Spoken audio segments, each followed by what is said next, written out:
Hello, YouTubers. Joe and Paul here on Saturday, September 21st, 2013 at 3:40 in the afternoon Eastern Time. And Paul worked today, and he's got stories specifically about this funeral. About yesterday. Funeral cortege. 20th. Well, no, we talked about that. We did that. Talk about today. Well, nothing happened today. The weird thing happened yesterday. Oh, I misunderstood. Well, tell the story from yesterday. You held that back.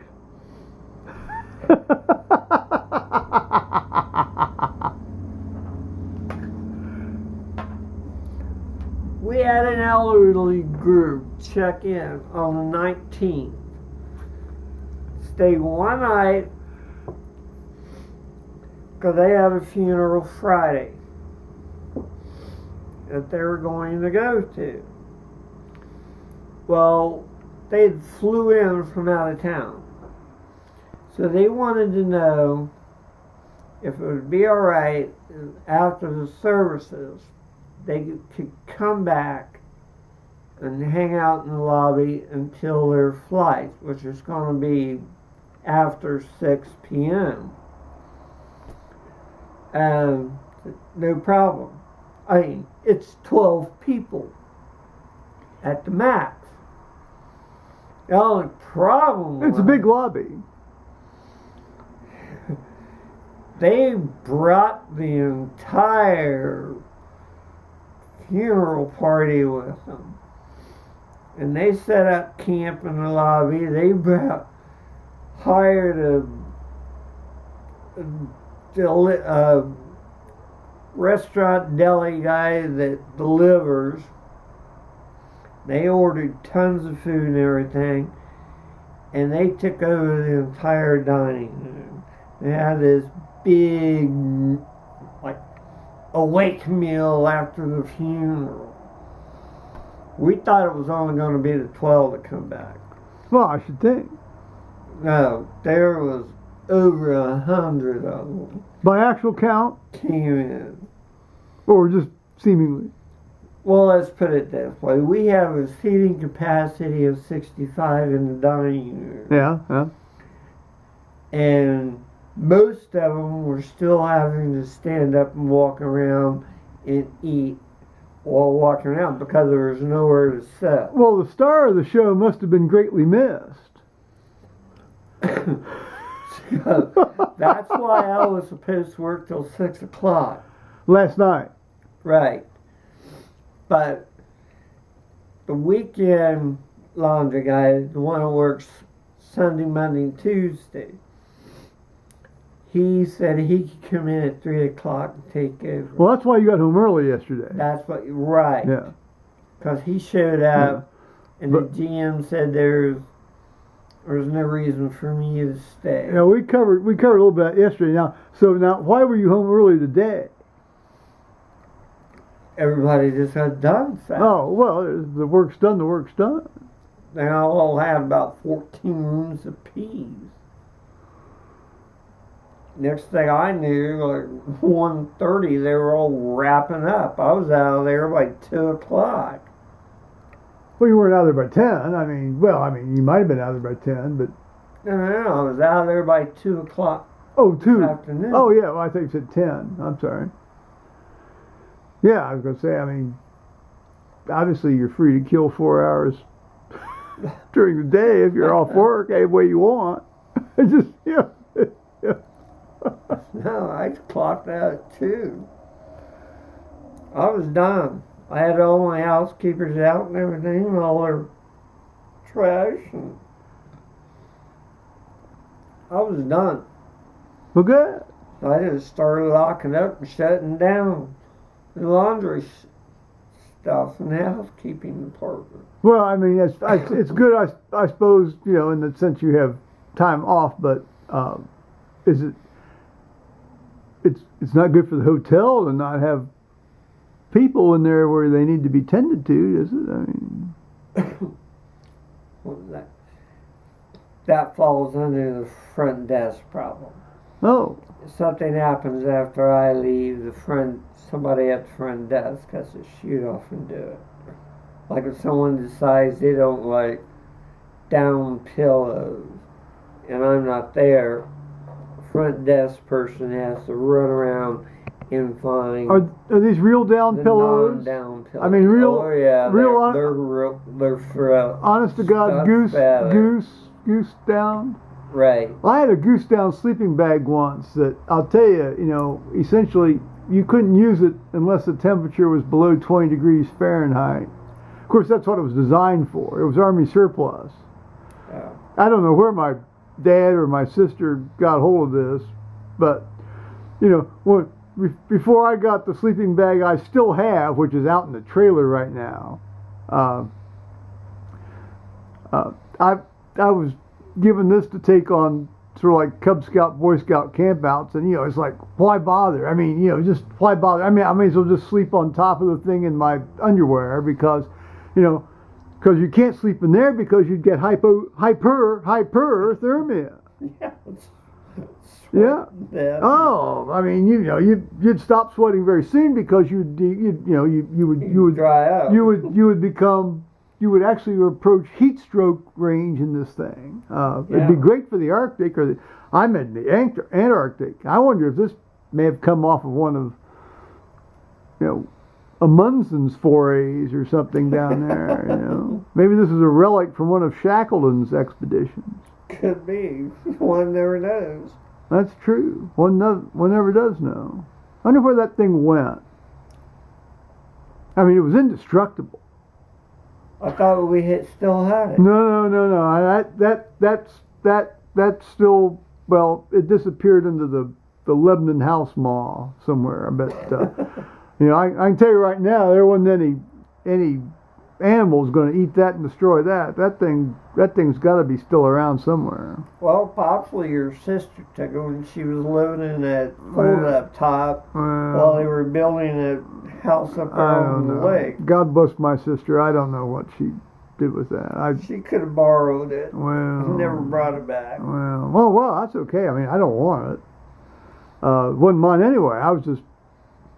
They dug that out of the basement to, oh, you're going to go camping here. Yeah, so that was that. Then there's like hand-me-down clothes. You get hand-me-down camp sleeping bags and stuff. We had this big mob. I mean, it was a huge family. Oh, from the funeral. Right. Yes. Yeah, they were correct. The lady was when she left. There were a couple of elderly people with them on walkers, but they brought the entire gang back to hang out with them until it was time for them to leave. I mean, they had one big party out there in the dining room. Where'd these people come from? I don't know. Okay. They were out of town, though, obviously. Yeah, they were from out of town. They flew in. Oh, okay. They were flying back out. Well, I don't envy them their travel through the security system down there at Port Columbus, presumably Port Columbus. Yeah, well, better have been Port Columbus. Well, unless they're going to drive up to Cleveland or, Cincinnati or somewhere. I mean, I know they were supposed to fly out last night. Yeah, well, I drove down to Cincinnati to fly to England sometime. that one time, because that was a direct flight, non-stop direct flight. Turns out it would have been cheaper if I'd flown from Columbus to Cincinnati and Cincinnati to London, but I didn't want to risk an extra takeoff and landing, so I paid the extra freight to just have the non-stop flight and drove down to Cincinnati. Left truck down the parking lot for 17, 18 days with the window open. No harm done, though, despite several heavy rains. What was that back window? It had that camper top up back. Yeah, we had that sort of that little sliding foam. port. Well, we also had sort of that foam collar, stuffed around behind it. So yeah. Still, though, the idea of leaving one's vehicle open, well, of course, it was a guarded parking lot, for what it's worth, and it's Cincinnati, Kentucky airport down there. I mean, you'd have to have a really dedicated criminal to go marching out into the hinterland to try to break into these cars. I'll tell you. I mean, you've got to have somebody who's really obsessed about doing that sort of crime. Yeah. I like around here at the ends. Well, yeah. I mean, you guys are targets of opportunity. Yeah. Yeah. It's got all these big mall things right here. Oh, that's Everybody a high dollar gets here, area. They all go shopping and they're crazed. They leave the packages in the car. That's a high dollar, area. And of course, if you go over then into the shopping center area, you've got these very upscale, high maintenance women wandering about, just spending money like mad and, ferrying all their little treasures and captures and purchases out into their car, and they just, they're in this kind of feeding frenzy of, yeah, spending either their money or their husband's money, or both. or corporate expense card. Well, yeah, I suppose, yeah. I mean, I'm sure there's a certain amount of unethical behavior that goes on, but I was giving these folks the benefit of the doubt a little bit. Well, that's all I have. All righty, well, there we are. Here, maybe I'll have to say something here now. Turns out Paul has more. All right. On late Thursday afternoons, I can go and unlock the drawer at the front desk and get out the paycheck book so the gang can pick up their checks. They're faux checks, since it's all direct deposit. They sign for the checks. Some are not. Oh, really? Oh, okay. Anyway, so they can get the checks and, then I'll co-sign them. Because I don't usually stand there also collecting mine. Well, I did not pick mine up yesterday afternoon. Oh. I was going to do it today. Yeah. So, I went by the front door on my way out. Annie's there. And she said, oh, that's right. She says, I want to get mine also. And I unlocked the door and open it. It's where we also keep all the coupons and stuff for all the restaurants up here for the guests. We give them coupons so they can go off and eat cheap. Yeah. One hand greases the other. Yeah. Anyway, open the door. It's gone. Well, it's not like you aren't going to get it because it's it's not like it's in your bank account. Yeah, but I don't know how much. Well, but you want to get the breakdown on stuff. Sure. Right. Yeah. Because I keep it in my file. Oh, sure. For your taxes and stuff. Yeah. Yeah. Well, and just general appreciation of where you stand. Yeah. Yeah. Yeah. Well, the assistant general manager just showed up just as we were doing this. I asked her if she'd happen to know where it is. She goes, well, it's in this drawer. And I said, no, it's not. I said, we looked. I said, I went through every drawer, locked drawer here at the front desk. I said, plus I went through the locked cabinets in the back room, back office. And I said, it's nowhere to be found. I have no idea where it is. That's a very bronchial cough, guys, by the way. She...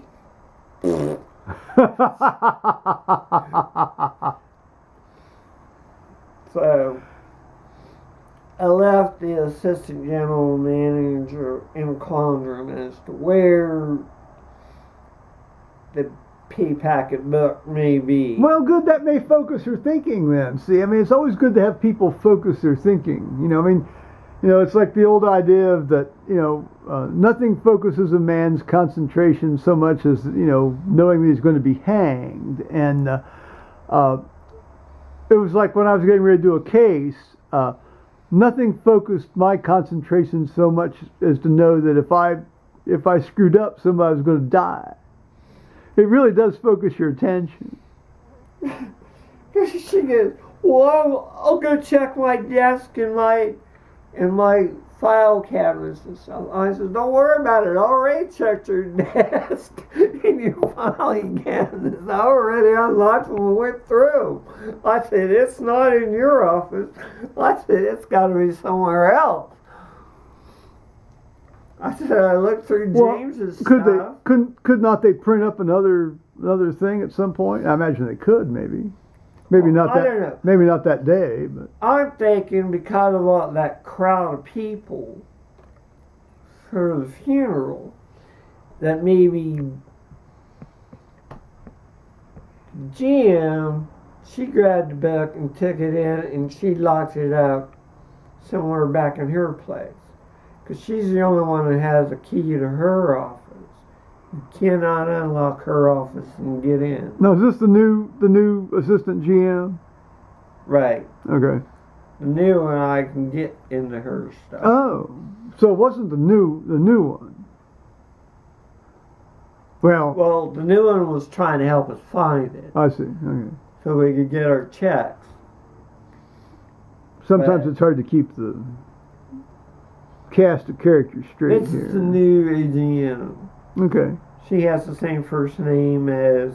Yes, well, and then if you've got same names... the head of housekeeping. Very complicating. Okay. All right. Well, all right. Oh, that's true. 2 Gales. Right. Right. Okay. We'll start calling one Gale 1 and Gale 2. I guess since the assistant general manager came in after Gale 1, we should start calling her Gale 2. Yeah.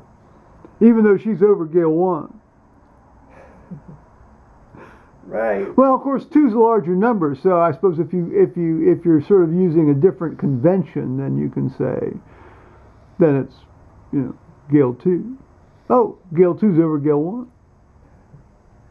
Yeah, well, one's last name starts with an A and the other one starts with an H. Oh, well, yeah, they could do like an alphabetical thing. That's always interesting, yes. I try to sometimes, you know, remember things on the internet, you know, and passwords and stuff that way, which Joe doesn't work with me because I tend to forget, you know, which mnemonic device I'm using for which website. So. Which leads me to just either ignore it or depths of despair, hysterical laugh, wild hysterical laughter. Wild hysterical laughter is generally the best way to handle all this stuff. Because I was asking about a checkout sheets for these ozonators. Because the file was completely full. There's one of the better scams perpetrated on the American public, ozonators. Yeah, well, oh, those really worked so well in the bars, didn't they, Paul? When we were going out to the bars. Yeah, that really cleared the atmosphere in there, didn't it?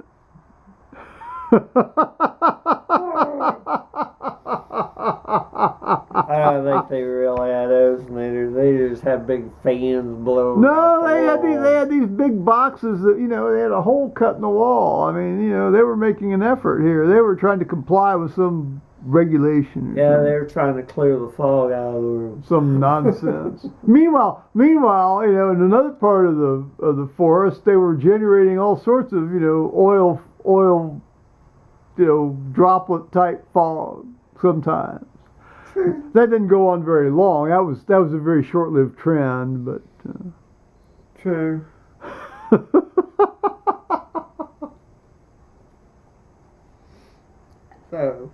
that was 30 years ago, guys. It's amazing. We lived through all that. Back to the 80s. Well, there it is. So I'm going to cut this off for the moment.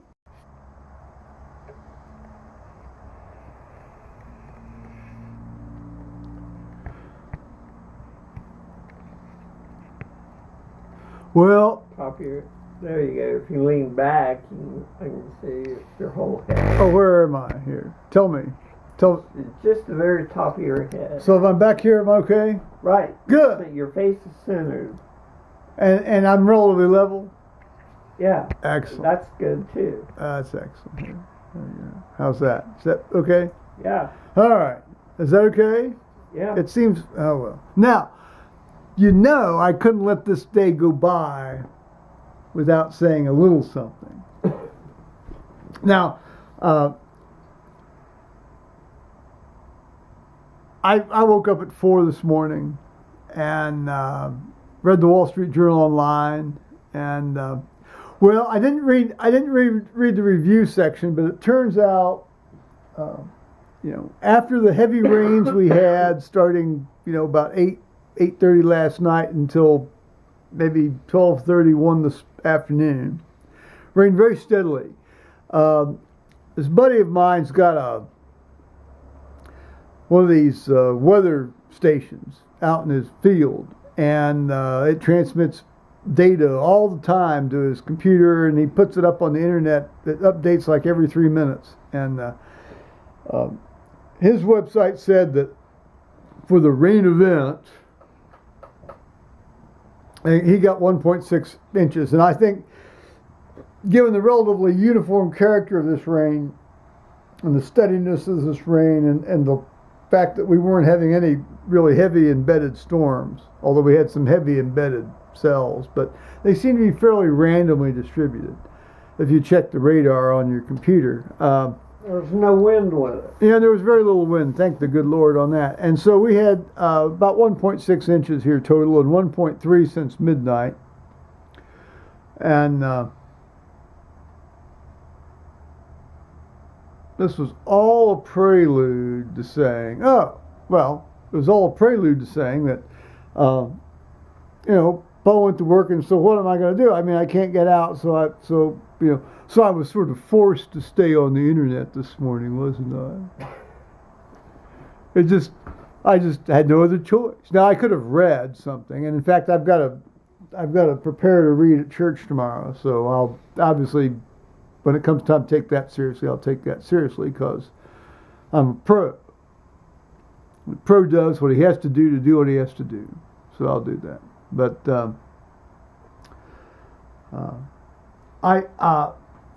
for those of you who have not watched this on PBS, and I hate to say PBS, and because usually it means, well, they call it public broadcasting system, but it basically means people being screwed by the government.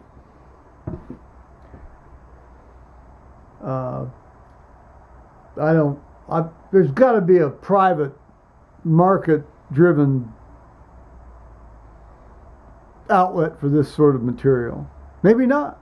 Maybe everybody wants things like, The Voice and Dancing with the Stars and, how's my hair? There's an idea for a new program. How's my hair? You have people walking up to each other talking about their hair.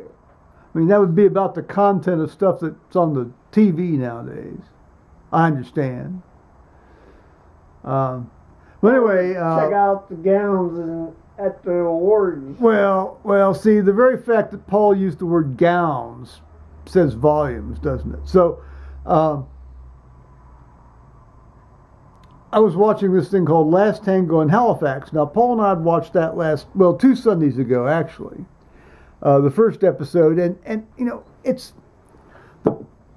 I really like these British dramas, but one of the problems is they tend to mumble and swallow the ends of their words. I don't mind the accents. I'm used to the accents, but they tend to swallow and mumble. Swallow the ends of their words, mumble the ends of their words, and their sound level is such that it's not clear. I mean, it's not clear. So I watched this. I rewatched the first episode on PBS today on the internet here, and I didn't use the headphones on it, but I thought maybe I should have done. But I got more than the general gist. But then the second episode, which I had not seen, which was on last Sunday, I thought, well, let's just put the headphones on. I can't say it was a world of difference, but at least it let me hear things. And of course, then when you hear things that you're not sure of, then you can click back and you can replay, click back and replay, and click back and replay. And it's got Derek Jacobi in it, and I don't know the rest of the cast. I think I've seen the other woman, the woman that's starring in it with him. I don't know. I can't remember her name, but it's worth looking at. It's about older people who were in love when they were young, and then for various reasons didn't go on to get further involved, and then after their respective spouses have died, then they end up finding each other. It's very good. It's well worth a look. Wear your headphones. So that was basically, other than me reading the quote paper, unquote paper on It's sort of like the as time goes by. Well, it really is. Actually, it really is an as time goes by version. An updated as time goes by version. It really is. And I was thinking that as I was watching it, I thought, but with a lot of modern updates. Right. Yeah.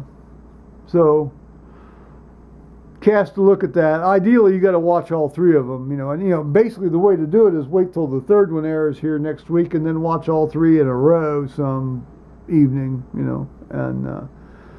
And make a night of it. Wear your headphones, or turn up the volume really, really loud. And be ready to go back and forth. Have that clicker ready. So. Well, I've not seen it. Well, you saw some of it, but we can rewatch it. I mean, I'm very willing to rewatch the thing again here. So on that note, I'm going to shut up and sign off and say bye-bye, YouTubers.